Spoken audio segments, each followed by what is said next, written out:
right, everybody. Welcome back to the Fresh Takes Podcast with Russo and Felice. You should know by now that I'm Paul Russo. If you don't, that's me. And across from me, well, the guy who gives Fresh Takes its own name, Nick Felice. Paul, you always got to know that there's new viewers every single episode. Paul, I just feel like I'm too close. You're fine. I checked earlier. Easy. There we go. Paul, I just want to say happy anniversary. Yeah, This is the very day that we started this podcast filming. Yeah, we did. 1 year ago today. About like 3 weeks later, we posted it to YouTube. Went viral. 33 views. And 5 episodes later, we got the call from Jim, and we've been doing it on this channel since June of 2018. 1 year. Yep. This is our 33rd episode. It's been pretty good. Total. Been pretty good so far over on our end. And We haven't been canceled. luckily for us, we have our monthly guest on, our own special guest This co-host. is the 7th time he's been on. What? The Pat? Finger Lakes one. Yeah. Pat, how you doing? Howdy. How's it going, everyone? Congrats on your 1 year of podcast episodes. Podcastery. Thank you. We're going to 1 year of pop some broadcasting. confetti here later. Yeah, Pop some get the bottles popping. I Pop thoroughly some champagne. champagne. I thoroughly enjoy the little blurb under my name. Thank That you. is a true statement. Yeah. I have ran onto that field before. Hideki Matsui left the ball. I wasn't gonna leave it there, so I went and got it. You rebel. Wait, what? Yeah. What? It was Matsui's Okay. rookie year. He left Yeah. the ball in the left field corner after the team cleared out. I was like, yo, that's cool. So I got on the field. I ran down and grabbed the ball. I came back. Can confirm. Where's this field? It is Tampa. It is the Yankees spring training facility. At the time, it was called Legends Field. Pat, my dad lifted Pat over the wall, and he made a mad dash to the corner, and I've always been Speedy. got back. Call me Speedy Gonzalez. No one's ever called you that. Yeah, I know. Speedy Gonzalez. Anyway. At least our camera's working today. Yeah. The original. Oh, you good? No, I'm fine. He coughed, Paul. Yeah. I didn't fall out of my chair. That is a normal Yeah. human thing. Yeah. Anyway, let's jump in to show you guys what we got on tap for tonight. We're over the Super Bowl. Yeah. It was a bowl. Certainly was a bowl. Not Hot sure if it take was coming. super. Hot take and Then we'll jump into some NBA trade deadline stuff. We'll take a look at a trade that's already happened, whether one will get done, and other trades that possibly will get done here. Some things have picked up steam today, Tuesday the 5th here, so we'll discuss all of that. And then we'll jump into the NCAA basketball scope, take a look at what's been going on. So we hit the high gear of the season for college hoops.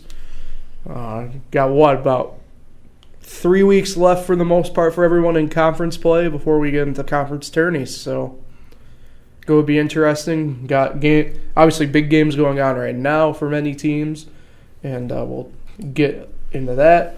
But as we like to remind you, give us a call in 866-315-3591, extension 804. Want your takes, questions, anything calls? like that, they're definitely welcome. give him a call. Any Brian. calls? Yep. Any calls? Any? I think calls? Nick's asking if there's any calls. I'm sorry. Any calls today? No. I believe that's what he was alluding to. So Well, he was kind of saying it more of a statement. Okay, There was no any questions? 1 year I've had to deal with this shit. 1 1 year. Easy with that. hopes for many 1 more. year of this shit. Jeez. I'm just kidding. Wow.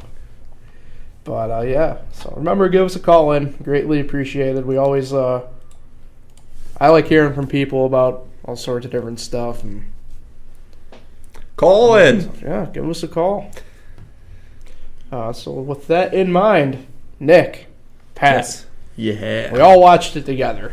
Patriots, they take Super Bowl 53 by a whopping score of 13-3.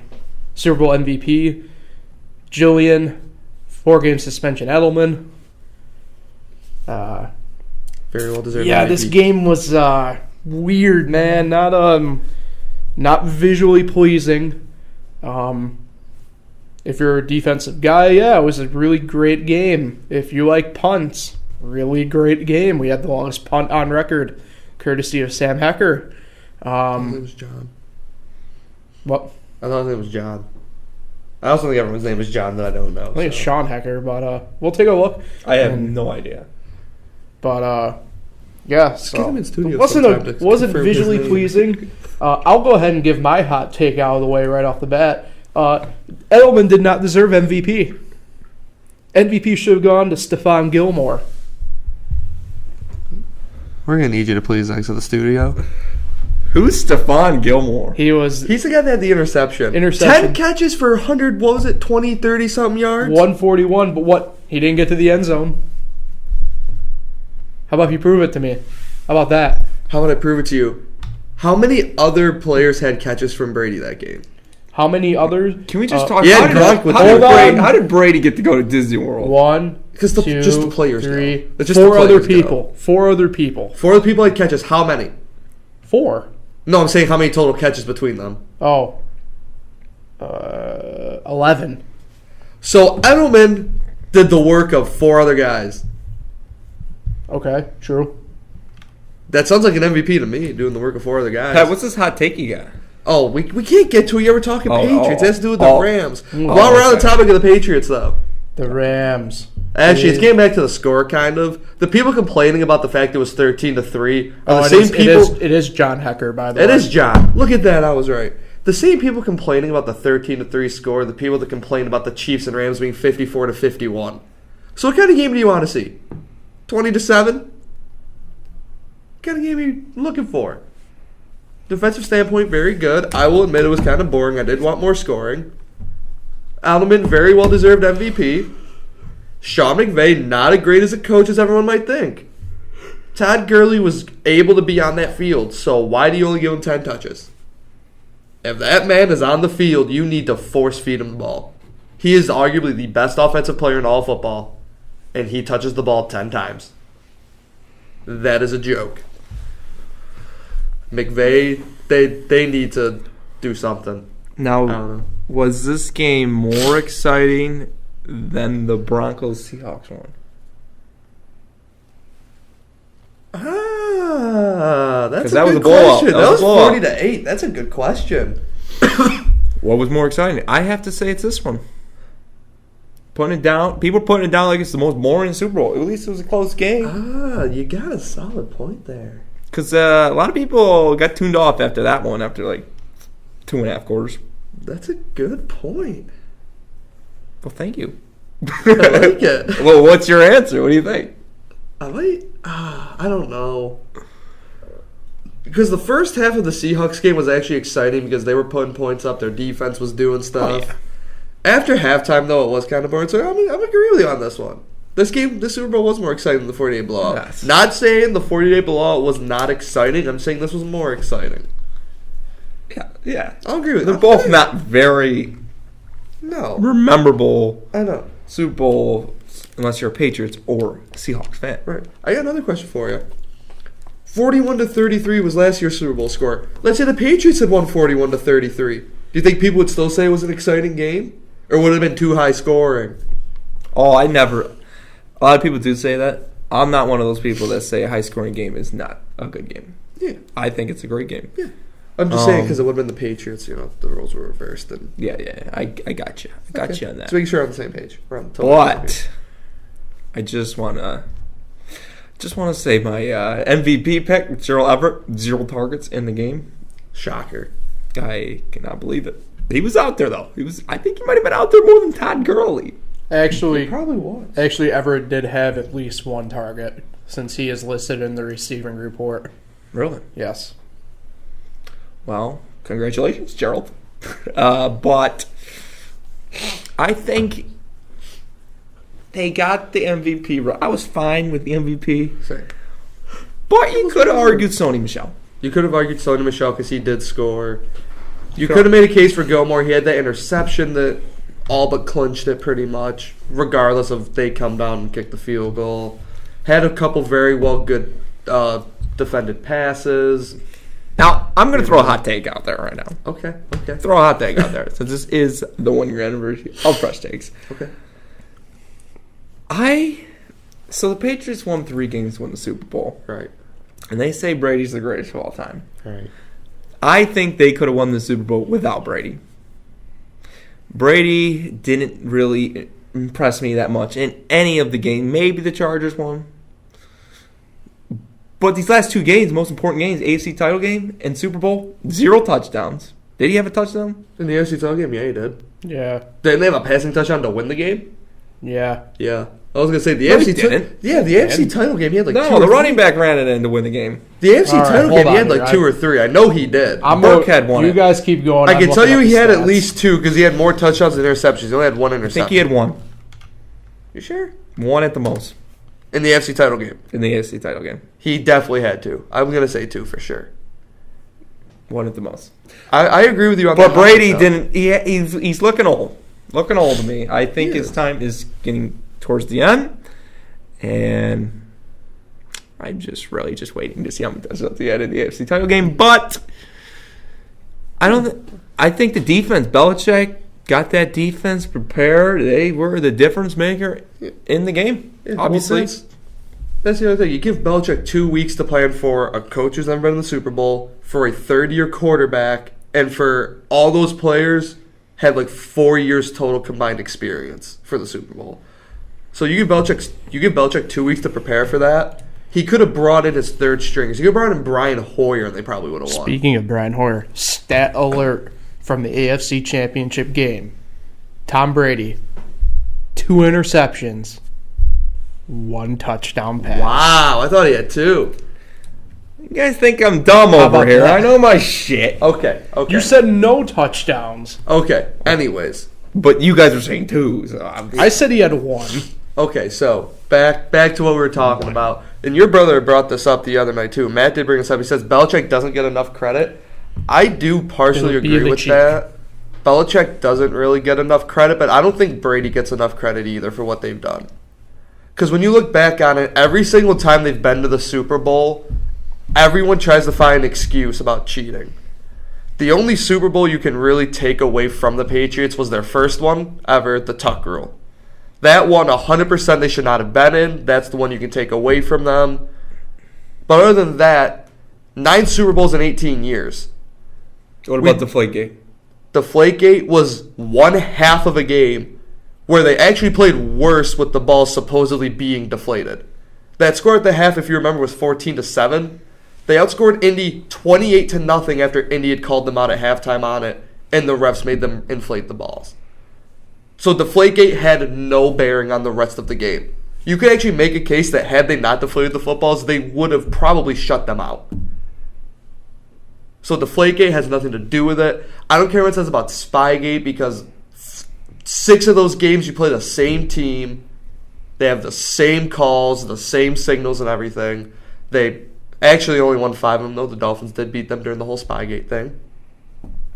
And then everyone's going to make a big deal about anytime Brady wins is a problem. Dauphine? That's Yeah, just Dolphins. you just mentioned 2 times they've cheated. Why do we honor the cheated? I honestly cannot respect them spying on other teams. Okay, Spygate's Deflating Okay, the so ball. Spygate hold on. is- Can I pose a quick question to Nick then go, really quick? Go for it. So, Nick, we're both baseball guys. Pat, you're a baseball Are you guy, going to bring right? a pine tar for pitchers? No. Oh, okay. So when someone steals signs, what's your view on that? That's Yeah. When you steal signs, it's great baseball. Yeah. Now, the whole thing with Spygate where it's a little I'm not different, saying, though- like, I'm not condoning Spygate, but Right. you can't just throw But away. wasn't Spygate? I don't really remember much on it. Wasn't it they were videotaping their practices? Yeah. Partially That's- yes and partially that's no. The definitely thing not about the the videotaping practices, I'm pretty sure they I were mean- doing it at open practices. Wasn't it Mangini's first year as coach, too? I'm not 100% positive about that. But what I do remember about it was I'm pretty sure it was at open practices where they could just literally go in and do it. Yeah, I mean, to be fair, those open practices at the time, too, right? Like, and you can still kind of do think. it. Is Don't hold me like, to that, but I think. you can videotape, like, anything. That's why, like, all these fights, like, at practice end up, like, getting out and get, like, a ton of views Right. because, like, like nobody would have, like the one that sticks out to me like really recently was when the Cowboys and Rams inter-squatted 2 years ago, 2 or 3 years ago, and there was literally like a team brawl. Like all 53 like active people were in on this. Like, and also to kind of piggyback off the whole like stealing signs in baseball, I understand in baseball you got 25 guys in the dugout at one time, so it's easier to bring them all together and be like, hey, we got to switch them up real quick. They might be stealing them. It's harder in football. You got 53 guys. They're all separated in their own units and everything. But if you have an inkling that, okay, the Patriots got our signs, why not run down them real quick and be like, hey, That's when the I thing. like touch the right side of my face and this means we're going to, kill the play and run it to the right side, how about when I go like this, it means we're going to run it to the right side? Because now they think, oh, they're going left, we're going to go right that's now. the thing. Like, people, you can pick up like on tendencies throughout the year. And again, not condoning Spygate, not trying to, play anything off. But it just, like, amazes me that people find every excuse in the book to, like, keep... I'm gonna throw LeBron out there. Every single time LeBron has lost in the finals, everybody has an excuse as to why it happened and as to why you can't take away from his greatness. So why is it every time Brady wins, people take away from his greatness? And again, I'm not going to say and act like he's had one of the best offensive lines for the better part of his 18-year run into the Super Bowls. But look at his receivers. Look at his receiving core. If you can name 5 solid receivers and tight ends he's had his entire career before they got to New England, I will actually probably buy you lunch for a week because you can't do it. He had Randy Moss and he had Gronk. Just about every other receiver. Josh Gordon. I'll put Josh Gordon on that list too.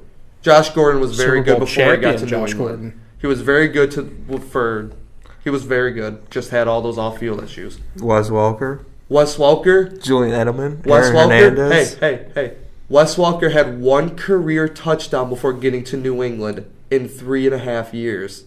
Tell me again how Wes Welker was a good player before he got to New England. He had 1 touchdown. You know what his 1 touchdown actually was? Oh, I misread your point. Yeah.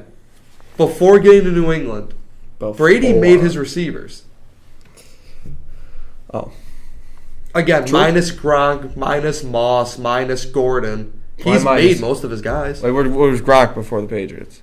He's just a giant human being. Where was Gronk before the Patriots? The University of Arizona. He's just a giant human being. So Brady made Gronk. He's a polar bear on a damn unicycle. That dude goes anywhere, he's going to be good, I think. Yeah. So that's why I'm going to put Gronk on the list of, like, he was good before Brady could get his hands on. Because, like, if you give him Josh Allen, Gronk's going to score. Like, it's not going to matter. Like Wes Welker in Miami had 1 touchdown for 80 yards on a slant route to beat the Ravens in overtime in their 1-15 season. That was his only career touchdown going into his career with the Patriots. So, yeah, I mean, I think that's kind of it game-wise, I think, unless you guys got any other comment really on you got something on the Rams over here. Me, yeah, I have... Give us the hot take. What I feel like could be one of the hottest takes ever. Gurley, Sue, Donald, who else I got? Cooks, Talib. One of their big name players is not going to be a Ram at the start of training camp.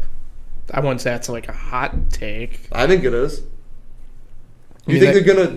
That kind of tends to happen. I really think it's going to be Gurley. I think Gurley's going to force his way out of L.A.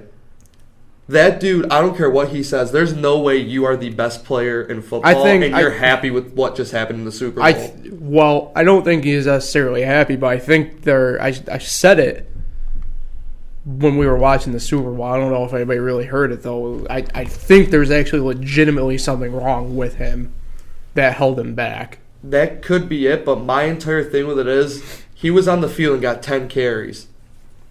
If he's on the field and he's getting 10 carries, you need to double and triple his touches. He has 8 months to recover. You know he's only going to play like 6 snaps in all the preseason. Unless he's on a stretcher or in a wheelchair, that dude needs to be on the field getting the ball. That's literally like, the Saints taking Kamara and Breeze out of the game. It's like the Patriots not having Tom Brady play. Like, they literally took their best player off the field for it. And this offensive guru, Sean McVay, like I don't know. The Patriots just looked like they went out there and ran like a Madden defense the entire time. They didn't even look like they had a game plan for that team. Where was this offensive genius that he's supposed to be? He couldn't even throw one wrinkle in at some point and be like, yo, let's run a reverse. I think he ran one where he had Robert Woods come across the back of Goff. He handed it to him. About a 3-yard loss, I think. It's the only time they tried anything different. That's true. So Sean McVay either needs to take a look and say, all right, we need to run the same offense the entire year, and this is how we do it, and this is the end of the story. Because the other thing, you don't know. They might literally flop on their face for the next 10 years. That's why you need to give Gurley his touches. But, I don't know. That's just me. I feel like the Rams really, really, especially, I'm going to put 95% of this blame on Sean McVay as to why they lost the game. He didn't prepare well enough. It doesn't make any sense. I can see Todd Gurley leaving too. I just think, and now I understand Gurley's first year was Fisher's last year there, but Gurley literally just like fell off the face of the earth for 4 months. And other than Fisher, I'm pretty sure everyone else in the front office is the same right now. So if he's sitting there and he's looking at everyone and he goes, I'm the best player on this team, at least on the offensive end. You only gave me the ball 10 times in the Super Bowl, in the biggest game of our career, and we might never get back. Why would I stay here? I truly feel like I think he's going to be the one. He's going to push his way out of the Rams. And I like to think the Rams could come back. But we've seen it with the Falcons. We've seen it with the even throw the Panthers Ravens out there. Even throw the Ravens out there. Yeah, but the Ravens won. That's true. These teams didn't. But also keep in mind how hard it is. How hard it is to get there once. Hard. Like Eli got there twice though, and I think he won both of them. Beat the Patriots in both of them. Not the Patriots. Belichick and Brady. Just throwing that out there. Oh, he didn't beat the entire team.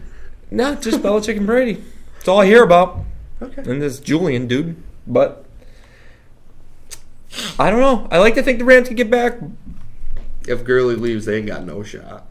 No, they got a shot. They have a shot. Slim. But they got a shot. Sorry, right now the Dolphins got a slim chance without Tannehill. Keep that defense the same. That'll be good. That defense is overrated, man, for all the names they have. God, Peters. I mean, you can't blame the defense. The defense played great in that Super Bowl, too. Most of the defense did. Most of it. I'm going to be honest. Donald and Sue, I really don't feel like they showed up too much. Sue had one tackle for a loss. I think Donald had that one pressure on Brady. I think that's it. I mean, I think the way the game played out, they had a presence clearly because think about it. I mean, there was such a low-scoring affair. Even the Patriots couldn't get anything really going. I'm not going to disagree, but where did Sonny Michel run on his touchdown run? I mean, obviously. Straight up the middle. It wasn't straight up the middle. It was through a fullback gap that was in between the left tackle and guard. For the guys that Donald and Sue are, they should be doing something to stop that. Hey, you can't hate on one play for them when the whole game that they. No, I'm hating on the entire just everything about. No, I understand. What I'm saying is though they aren't still in the game somehow if they don't have those guys doing what they were doing most of the game. I mean, so. Yeah. We'll move away slightly from the game, though, because was not, obviously, overall, you certainly got a vibe that the Super Bowl wasn't as great as it usually is, and that includes... Congrats to New England. Congrats to New England. That's very, very well deserved. But that also includes the commercials in the halftime show. Some interesting stuff. Obviously, Travis Scott was... God-awful. Garbage, I think. My band Big Boy, I thought, did pretty well for the 15 seconds he was up. Commercial-wise was weird. Like, we'll start with the concert for a few moments here, and then we'll shift to commercials, I guess. But, yeah, Maroon 5 came out with Harder to Breathe was their opening song. I don't think that's what any... Wait, Pat, didn't you said pick Animals. Oh, that's right. I said Moves Like Jagger. They even play Moves Like Jagger. Nick, right? you went... Girls Like You. Girls Like, yeah. They did perform that, though, so... They performed... They closed with Moves Like Jagger. Yeah, they did close with Moves Like Jagger. I don't even remember what they closed with. I don't blame you. A lot of people don't. I mean, a lot of people wish they Maroon didn't. 5 you know. didn't do that bad. No, I didn't think Maroon 5 was too bad. Travis Scott kind of threw a wrench in it. Big Boy Listen. did. Like, whoa. Yeah. That concert Hold on. Everyone back away. Let Nick have the floor. That concert blew. I mean, the rap. I like rap music. You know, it's weird that you would think that I would, but I Taylor do. Swift doesn't count. I like all kinds of music. To be Tell us honest, how you really besides feel. rock, I can't really. You won't be seeing me jamming to rock, but No Nickelback? Then I really rock. I like Nickelback though. But the rap guys, Travis Scott and Big Boy, they were good for the 15 seconds. Like Paul said, they were out there. Travis Scott wasn't even good for 15 seconds. He was good for none of it. Big Boy was good for the 15 seconds. he was out there. The Maroon 5. Just sing the song, man. Why you gotta be like doing all these different type of tones? Just sing the song, man. The only one he really sang was "She Will Be Loved," and that was a good performance. But the overall concert sucked because they messed with us about the SpongeBob thing. I mean, that's how I Thought they were singing "Sweet Victory." Nope, we're gonna sing "Sycamore." Whatever it is, but. Disappointing. Just disappointing. Yeah, no. Disappointing. I give it a 3.5 out of 10, the whole concert. I was going to give it a 6 out of 10, and Maroon 5 had all 6 of it. Yeah. Maroon 5 didn't do too bad. Oh, I just hate... Big Boy did good. I understand how they're trying to, like... You know, you got to try to draw in all these audiences or whatever, but you just can't mix Travis Scott and Maroon 5. Mm-mm. It's like when the College Football Playoff tried to mix Lil Wayne with Imagine Dragons. I am glad they didn't kneel down. Oh, boy. Like, it's just bringing in Travis Scott to perform with Maroon 5. Who sat there and goes, you want to be a genius idea, guys? We're going to have Maroon 5 sing a couple songs.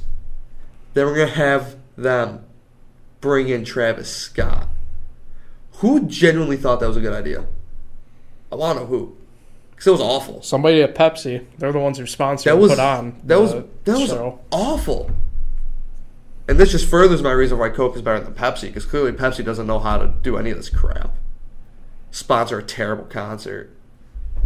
Well, Their drink isn't that good. It's literally the exact same thing I as Coke. still will drink Pepsi. Concert's not changing my opinion on Pepsi. All right. Look, all I'm saying is keep Travis Scott out of Maroon 5. If you have a Maroon 5 type band in there, you want to bring someone else in, keep it along the same lines as that. Don't bring in Travis Scott, who's just going to be jumping up and down, saying words we don't understand even more than we already don't. It's definitely not meant for people above the age of 38. Well, Above the age show, of 38, I'd say above the age of freaking 30, period. say about above the age of 18. Like, Well, I mean, I like it. So. Except for me. Big Boy was there, so I mean, there's like a couple Travis Scott songs I like, but I'm not going to sit down and be like, oh man, you see that Maroon 5 Travis Scott I concert? wish he Let's came go out to with it." Antidote. Anybody remember that? Good hit. Good I hit. like the way you move. But Ooh. just disappointing. You fooled us with the SpongeBob. Not cool. Not They cool. did. You want to know what was cool, though? I like the way That NFL 100 you move. commercial. Oh, yo. That commercial was great. That was hands down. I That don't was care what anyone great. says. That was the best commercial ever. Hey, I got an answer for you. Oh, That girl that was in the commercial. Yeah, who is it? She's which a girl? the one at the very end, the Okay. blonde one with the braces. I think she had braces. I think I She's know a what it is. female football player in the state of Utah who actually like helped organize an entire like women's Yeah, that's right. Now, yeah. teenage girl football league. I It's actually pretty cool.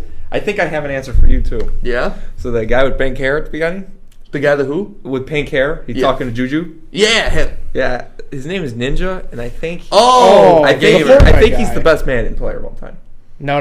He doesn't No, play Madden. He he's plays Fortnite. Fortnite. He's Fortnite. Well, anyway, gamer. Yeah, very popular. I gave the Super Bowl overall 5.5 out of 10. The only reason I won't put it under 5 is because of that commercial. That was probably the commercial was best very commercial good. of all time. The Bud Light commercials were pretty good. What? They weren't bad. I like The Game of Thrones miss- one they had. Well, see, no, that's the thing. Personally, I'm not going to count the NFL 100 one in there. I am. Only That was because great. only because they probably didn't pay for that, and it's like Okay, so if ESPN runs an ESPN ad in the middle of a basketball game, it doesn't count as a commercial? Hold on. Wait, what do you say about the NFL one?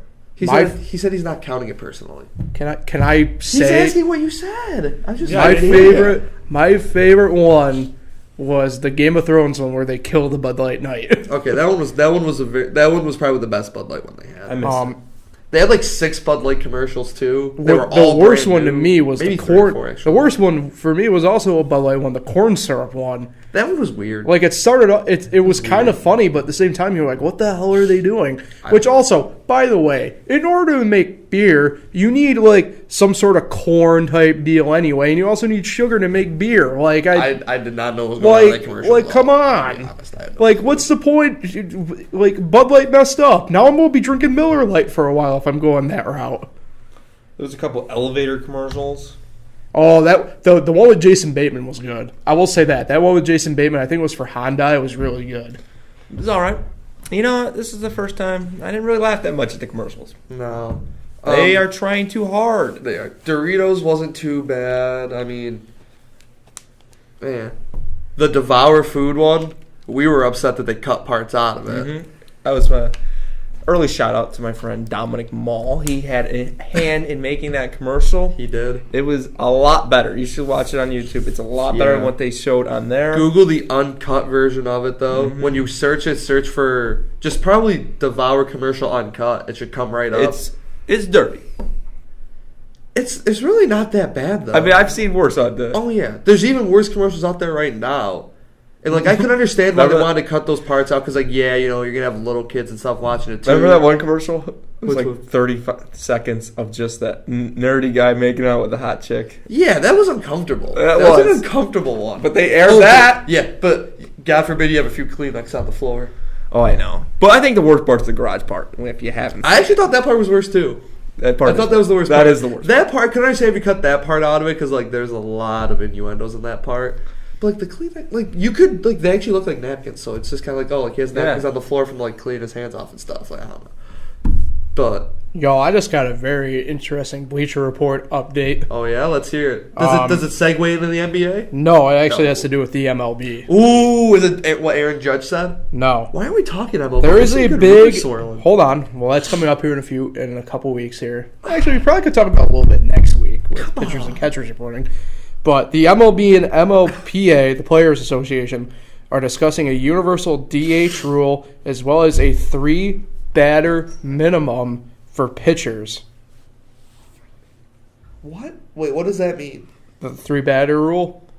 That means you have to stay in for 3 batters before you get pulled. Don't like that. I don't like either of those rules. I don't like a universal DH. Okay, the reason I don't like a universal DH nowadays is because, like, back then the DH was used. It's like, okay, we need to give you a day of rest, but we still need you in the lineup. Today, I'm going to use the Yankees as the perfect example. Let's say they land Bryce Harper. You got Giancarlo, Aaron Hicks, Harper, Judge. Oh, just throw 3 of them in the outfield and DH the other.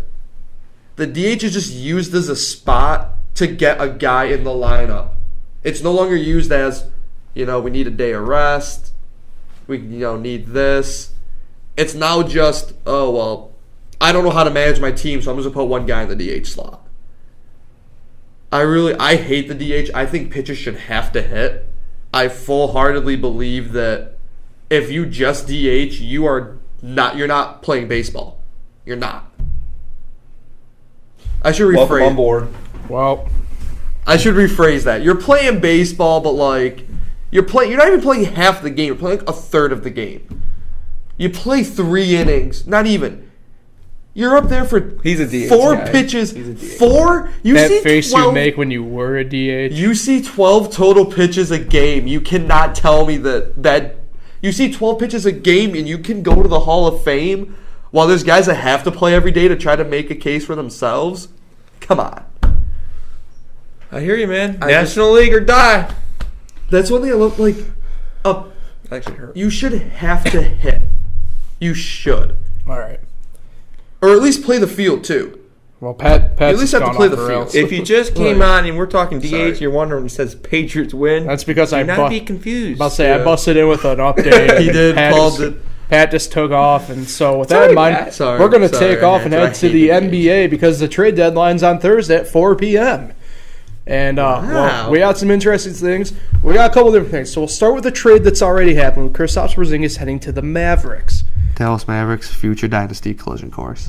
So, Nick, you're the Knicks fan. We'll start with you. Personally, I'm not a big fan of the deal overall because, in my opinion, it rides on a lot of what ifs. So, where do you stand on this? Love the move. First, importantly, I love the move. Because the NBA really just doesn't matter unless Kevin Durant leaves the Warriors. That's how I look at it. Even then, it doesn't matter that much. Yeah, you're right. Because the Knicks will run the tables if they get Kevin Durant. I Well, love the move. They'll run the East. Sets up cap space. They have the opportunity to sign 2 top market free agents.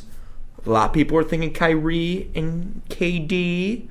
Maybe somebody's thinking Clay and Kemba and Kawhi, Generation K. But, this is the Knicks, and they'll probably give Eric Bledsoe and Tobias Harris the Baxes.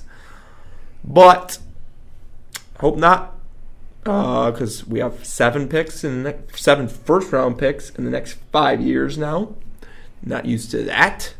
And we are in the sweepstakes for Ja Morant. Yeah, I'm saying that right now. I'm off the Zion bandwagon for now until we get lucky. Not jinxing us. But as a Knicks fan, we thought we had it when we had 2 open spots. I think we had 2 open spots. Well, we were trying for LeBron that one year, and then that was the last time I even had any interest in LeBron. Now, the man, I just can't stand him. Cannot stand the man. I think he's garbage. Okay. Wow. He's trash. I'm sorry, I'm getting sidetracked here. LeBron sucks. Okay. How you really feel. We got Amari, my man.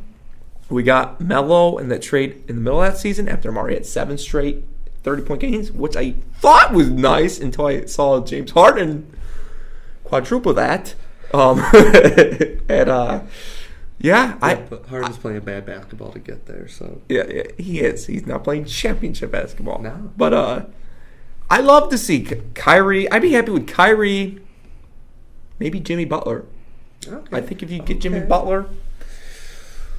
But, man, you know who would be the best? It would be Klay Thompson and Kevin Durant. Yeah. And you throw in maybe Ja Morant with Dennis Smith Jr., maybe Zion if we're lucky.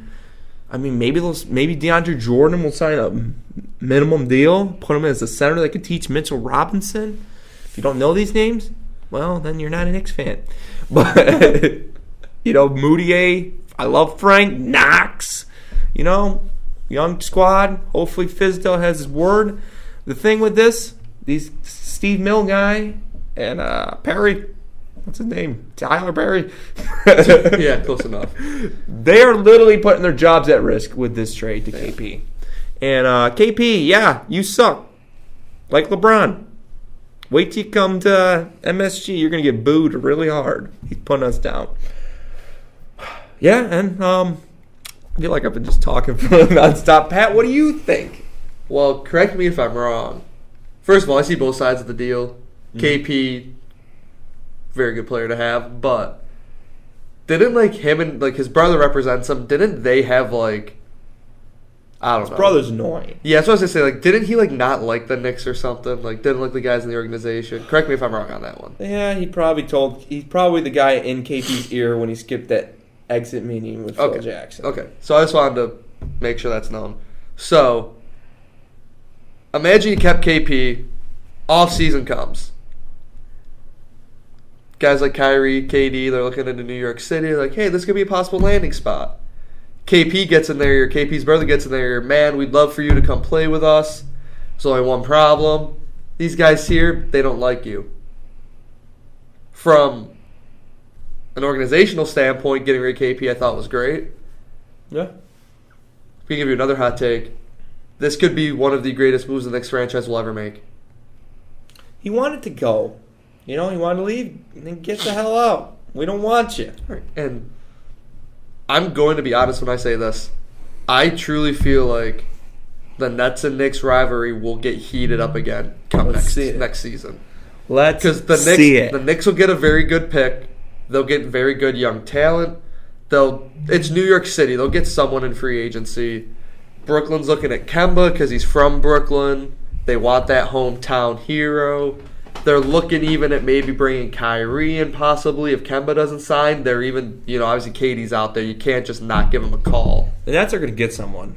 And I think they have two max spots too.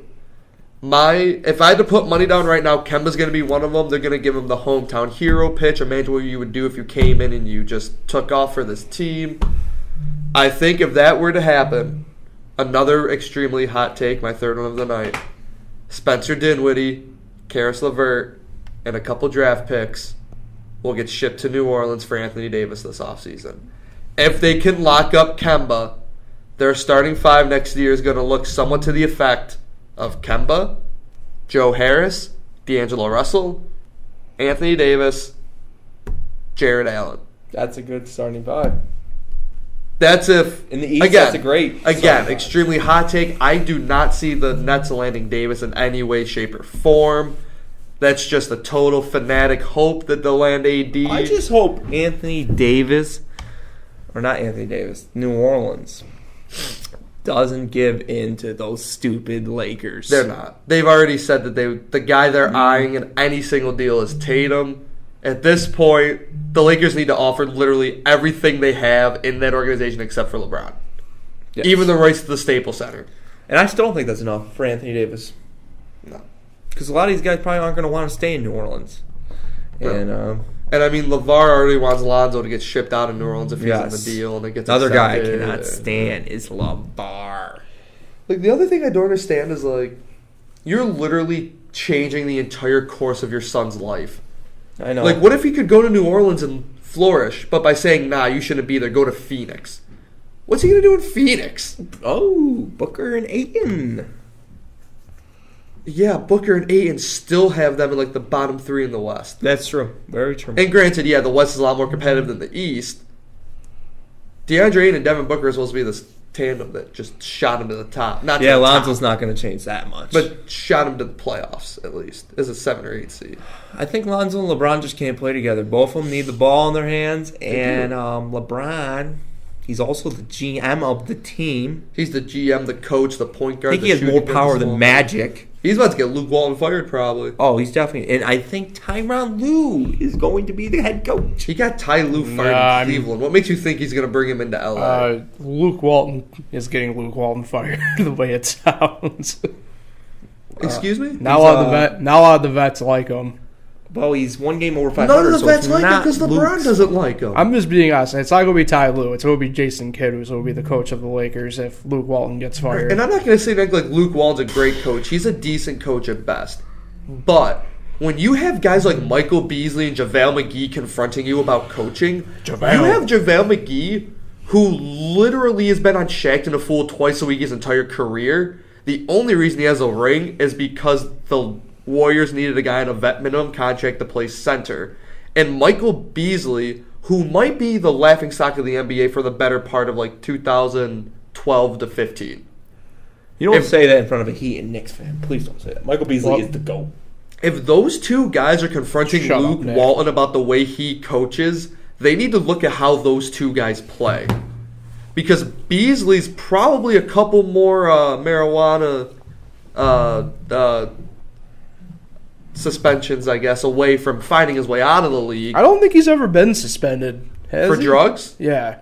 He had to have been. It's Michael Beasley. Keep going. I will do the lookup on it. Anyways, and then JaVale McGee is a clown. He only gets signed places because people need a center on a vet minimum contract. These two guys hold no value to any team they go to, really. So for those two to confront Luke Walton in the tunnel after a game is solely on the fact that LeBron wants Luke Walton gone. That's how it is. I'm sorry. Luke Walton is getting fired because of LeBron. Like, Because not too many other professional sports where you're one game over 500 in your second season where you get fired. exactly. Like, that's Hey, good. Hey, did Ty Lue fired for the Cavs making it to the finals and coming back from a 3-1 deficit, or was that LeBron? That was LeBron. Oh, yeah, that's right. I thought it was Ty Lue, though, that got him fired. Oh, No, it was LeBron because they didn't want him there anymore. No, Ty Lue got fired after an 0-5 start. Well, the 3 previous seasons, he went to the NBA Finals. Because of LeBron. Because the NBA's a joke. I mean, we love it, I think. But it's a joke. It's a joke until LeBron and the Warriors, they end. Until those teams end. LeBron, he's just an arrogant guy. He's not even top 5. Okay, take it easy. He's top 5. But I just can't stand the guy. He's an idiot. But, yeah, that's really it. I don't care. Anthony Davis will not get traded for the Lakers unless a third team gets involved. Anthony Davis will not be a Laker until possibly 2021. 2020? No, yeah, at the end of next year he's a free agent. So 2020, when he has an opportunity to sign there, and you want to know who the Lakers... Beasley's never been suspended. No way. I don't believe that. I don't care what you looked up. There's no way he hasn't. Anyways. He's looking up the wrong Beasley. Yeah. Anyways. Pam Beasley, she's not a thing. Malik Beasley? Pam Beasley's a black tatted basketball player now. Interesting. Anyways, back to AD. If he signs a max deal with the Lakers, that team, you want to know what it's going to be? It's going to be us 3, LeBron, and Anthony Davis as the starting Really, 5. they are going to have to find some 3 guys to pay $50 to play. Yeah, I'll play. Look, can they even get vet minimums at that point? So If they give those 2 the max, they're like, yeah, both of them got $250 million contracts. to play with LeBron, Anthony Davis, yeah, I'll play for $50 a Who's game. your point guard? Jared Dudley? He's actually on the Mets right now. That's why I thought of him. Really? Nice. Yeah. Fun fact. So, what trades do you guys think will happen here? We'll wrap up this segment quick. What trades do you think are nothing big. I would say, other than Nothing Davis, big? is there really any other names being tossed around? Because I don't know of any other than Davis. There has been a deal discussed, and I don't think it's going to go this way because the way it sounds, Marc Gasol will end up in Charlotte the way it sounds by tomorrow morning. Surprise! That is a surprise, But there was actually. Toronto and the Grizzlies had been discussions at some point today about a deal centering around Mike Conley and Marc Gasol being swapped for Kyle Lowry and Jonas Valanciunas. Okay, so I actually did, now that you mentioned that, I did hear about Conley and Gasol possibly traded by the deadline. My only thing is, the Raptors would ruin their title hopes if they do that deal. Kyle Lowry is not by any stretch having that good of a year. I don't think he should be an all-star. The fact he made it over Russell before D'Angelo had to be put in as a replacement bothers me to no end. Russell's the reason the Nets are doing good. Kyle Lowry's nowhere closest to the Raptors' success because that's all Kawhi. Are you trying to tell me that these Raptors think that Conley and Gasol are better than Lowry and Valanciunas? I think Gasol is obviously better than Valanciunas. Mike Conley. I feel like Conley and Kyle Lowry might be more of a straight-up deal this year if you look at the analytics side of it. No, that's a big deal. If wouldn't Gasol went to Charlotte, that is not a phone thrower. I'm not. Well, when I see that update, Gasol's ready to show. I'm not throwing. What? I gotta tell everybody. I know. No, I honestly think okay. team to keep your eye on in this. And it kind of goes back to the Anthony Davis deal is going to be Boston. I think they'll try and figure out some way, whether it's bulk up draft assets or even some sort of player asset type deal. I think that's something to keep an eye on here in the next couple days. All I'm saying is also just from an age perspective, Lowry and Valanciunas are younger than Gasol and Conley. The Raptors do not win that trade in any way, shape, or form unless they're getting a first-round pick in return, too.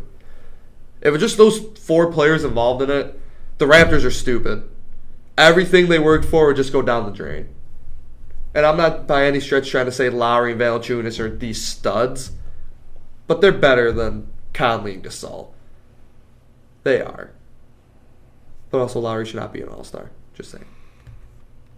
Anything else, Nick? Nothing? All right.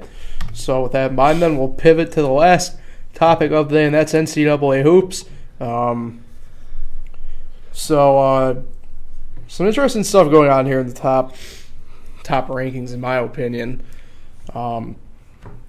ACC, I think, is starting to lock up probably the best conference of the year again, if you're just kind of looking at it. But it may not be as loaded as it's been years past. They're very top heavy right now. It is a top heavy. Pat's got it right. It's a top heavy conference. UNC, Duke.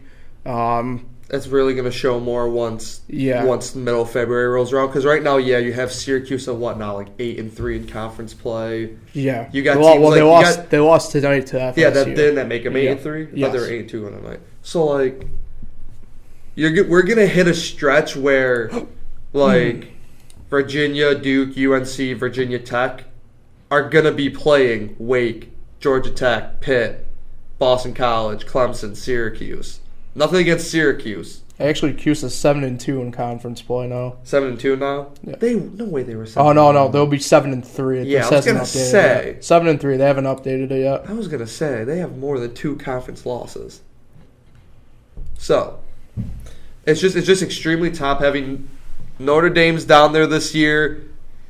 90% of the reason is Rex Pfluger is injured and not playing. Thank you. Losing the senior at any position, especially in the ACC, that all but ruins the season. And he will be back. Good. For his grad year. Good. The ACC is, and always will be, for the last 6 years now, the best conference in college basketball. Because, the other 3 that I look at as threats are the other 4. Conferences or teams? Conferences. Okay. Other 4 conferences I look at as threats are the same teams up there every year. Yeah, I was going to say, don't say the Big 12. That's not even a conference. It's a threat. It's just Kansas. That's just Kansas. It's just Kansas. You mean the big circle of suck? Like, press Virginia. Aren't they under 500 right now? Yes. Like, the Big East, I know you love your Big East, Paul, but if they don't have Villanova, they don't really have Villanova's starting to creep back up. They're 14 right now. Anyway, the 4 teams are Villanova, Kansas, Kentucky, Kansas, and while we're going to Kentucky, Michigan and Michigan State. But Michigan State did get beat by Illinois, who's under 500. They did. While we're on the topic, though, you brought up Kentucky. That little other headline other are the Vols real? They're going to get bounced early in the tournament. Tennessee. I will tell you why. Oh, yeah. I don't care about the fact they have juniors and seniors that start. That always helps. They get off to extremely slow starts. When you run into, we'll use Kansas State last year as an example, an 8 seed in Kansas State who had seniors who know how to get a lead and hold it, you're not coming back from that. And that's what I was going to say. If they end up as a 1 seed, I don't think they get a veteran 8 or 9 seed. Just say if they are. Mm-hmm. They get a veteran 8 or 9 seed. I don't see them getting to the second weekend. Neither do I. And if they do, it's going to be one of those classic had to hit a shot last second to move on, which would be great to see. And that's what Michigan had to do last year against Houston. There's just something about Tennessee that I just don't like. It's the slow starts, but there's something else about them. Like when I look at them, I'm not impressed. Like I look at them, I'm like, I think Kentucky's going to steamroll them. I think Kentucky's going to roll right through Tennessee. Kentucky's not bad. They aren't. Kentucky has shown their flashes too of going between being They're brilliant. one of those teams that get good players though every year. They are, and they've shown their flashes of brilliance, but they've also shown their flashes of just not even knowing what a basketball is. And every team goes through that every year. I mean, look at UNC this year. But can we just go back to Paul? Yeah. Does Paul still think it is ACC, Big East, Pac-12? Yeah. As his top 3 conferences. Yeah. Do you still have the Pac-12 up there? No, not this year, no. Okay, from a pure basketball standpoint, who is your top 3 at the moment? Well, ACC, I'm for sure going to go with, obviously. We'll put the Big Ten. Big Ten's kind of sneaky getting in right now. They have 5 teams in the top 25. You got to give some credit there. After that, little bit of a toss-up, I feel like, between 3 different conferences. The SEC. LSU is kind of peaking right now. I'm not too sure if they'll be able to sustain. Seems as though they they'll probably interchange out with like Auburn the rest of the year if they'll get ranked or not. Yeah, I'll give a little bit of a tip of the cap to the American right now. They got a couple teams in with Houston and Cincinnati. Cincinnati's got 25 right now. Again, not too sure how they'll land the rest of the way. That's a 12 seed over a 5 seed waiting to happen. They have 25 wins. That's definitely the most overrated 25 wins. He's saying 25th overall. And then the 25th. 25th in the rankings, right? Yeah. Yeah, that's a 12 seed over a 5 seed waiting to happen. And then after that, I feel like you gotta give some consideration to the Big East only because their 2 ranked teams are 10 and 14. Who's 10? Marquette. But they lost tonight to St. John's at home. Oh, did they lose? They lost tonight to St. John's at home. So I feel like between those 3, with the Big East, the American, and the SEC, I feel like you got some interchange going on at any given time for them. For me, Marquette hasn't impressed me too much. Neither. I mean, here's the thing. Here's the deal. They throttled what is now a 23rd ranked Buffalo team. So not a Buffalo guy. Okay, I'm going to throw this out there. Kudos to Buffalo. You are building a great program. At the end of the day, remember one thing. That dude was an 8th grade math teacher like 3 years ago. Remember one thing. They're a SUNY school. They aren't getting the recruits Marquette's getting. Marquette should have throttled Buffalo. And we got to remember Buffalo. Marquette should have throttled. If Buffalo, very good job for beating Arizona last year. They had a center that could match up with DeAndre Ayton. They exploited it. They did well there. Here's the other thing. They're going to get to the second weekend. Because you know how important the strength of schedule is for when they actually do the seeding? It's pretty important. They're going to sit down, look at Buffalo, and say, wow, you played Marquette, and that's it. You could be 25th. They'll give them a 6 or 7 seed. They're on upset alert first weekend. First game, I'm putting them on upset alert. And they played Syracuse. But Buffalo. Syracuse is... Buffalo. No offense to all the Syracuse fans out there, and I know that we're in a very large Syracuse town. Very large Syracuse fan town. Syracuse is trash. Thank you. Syracuse isn't good. Just Pascal trying to get needs to be benched. Anyways, but Buffalo's not that good. If they want people I'm sorry. If people want to start calling Buffalo a legit team, you got to remember it was a nice upset they had over Arizona. Marquette. It was a nice upset over Arizona, but there still were a second round exit. Yeah. Also, for elite teams, that's not a good year. And you got to beat the teams you're supposed to beat. Marquette, I'm not going to hold against them. You want to be legit, you at least got to keep it close against Marquette, which they did for most of the game. But in the second half, they got outscored like 40-8 that game. I think they were top 15 at the time in that game. A top 15 team doesn't score 8 points in a half no matter who they're playing. Like NC State just put up 24 points against Virginia Tech over the weekend. They're bounced out of the top 25. They lost by 30 to UNC tonight. NC State's done. But you got to win the games you're supposed to win. I'm pretty sure they lost 1 or 2 more to pretty bad unranked opponents. You got to win the games you're supposed to win if you want to be legitimized. Go Notre Dame. I'll say this to kind of wrap a bow on this. Go Tar Heels. A little bit of a dark horse because we're getting to that point now where you'll start seeing some games on ESPN and other stations like FS1 or NBC Sports of conferences and teams that you might want to take in your bracket for March Madness for some dark horse type deal.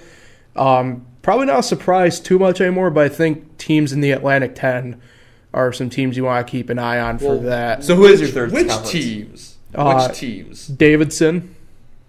They're leading right now. Third place in the conference is Dayton in and of itself. I think the... Okay, but who's second? Like how you skipped who's second? George Mason is. Who's your third conference? Who's your third conference? He told you. It's a toss-up between the SEC, Big Ten, and America. No. The American, the Big Big the Big Ten East, and SEC. Big East and SEC. Big Ten I have second right Big now. Ten. That's right. Okay. Yeah, the A-10's got some teams sneaking up here. How many of the... They got 5, I think, that could probably cause some problems. Well, I was going to say, they're not going to get 5 teams. No, they're not. I think they'll get 3. They'll get their conference champ, and then, depending on what 2 seeds are in the finals for their conference tournament, they'll get the loser. Like, if 1 and 2 get there, they'll put 1 and 2 Has the Pac-12 gotten that bad where they only have the conference champ? Yes, the Pac-12 is not good at basketball. Yeah. It's not even... Now, granted... if Sharif O'Neal is healthy, very horrible thing to hear about with his whole heart situation. If he's healthy, UCLA is probably a ranked team, seeing what just Lonzo could do. Yeah, I'm guessing. But I think the only other team that has a legitimate shot in the Pac-12 probably be Arizona State, although they're tied with USC. Arizona State's another team that's tough to get a read on because they. Well, I'll use Syracuse as the example for them. They beat good teams but lose the bad teams. No, I'm saying that's the only other team I could see coming out of there. That's what I'm saying.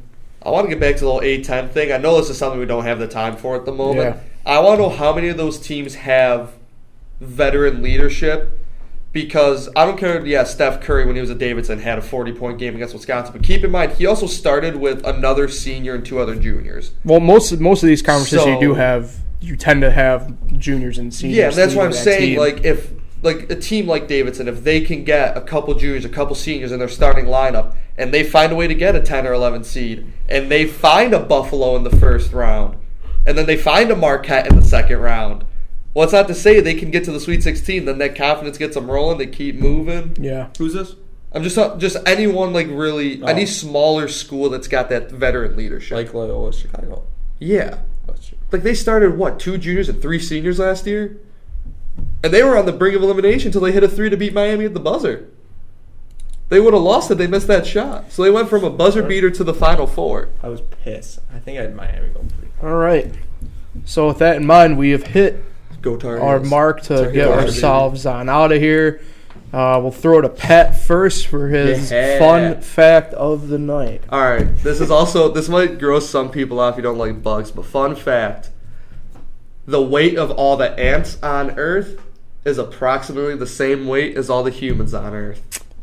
That is true. I have actually heard that before. There's a fun fact for you. If you don't like bugs, I'm sorry, but I just thought that was really cool. Don't ants also outnumber us by some insane margin? Yeah, that's why. That's why the weights match. Also, ants can carry an insane amount of times of their body weight. They carry rocks, and it should not be possible. All right, shoot it to him. Thanks, Pat. Thanks for coming on as usual. Thanks, guys. I'll see y'all in a month. Yeah. Yep. Nick, who are you shouting out tonight? Well, I just want to say happy anniversary to this podcast. Yeah, let's get the balloons confetti dropping. This is the first ever shout out that I did earlier in the show. Ooh. His mom was a Rams fan. They just lost. I think she still is. Yeah. She's definitely still a Rams fan. But shout out to my man Dominic Mall on that Devour commercial. You need to check out the real one. Yes. Devour Uncut commercial. He's a day older than me. But yeah, what? Oh, just when you go to search it, Devour Uncut commercial, very good. It's funny. It is funny. You'll get some laughs. We'll say goodbye to Pat again. Yeah. See you guys. All right. Thanks, Nick. Thanks for shouting. As always, guys, we hope you enjoyed. Make sure you do all the liking, sharing, and subscribe, all the fun stuff. Make sure you call in. Call. That's true. And we'll catch you next week right here on the Fresh Takes podcast. Ayo.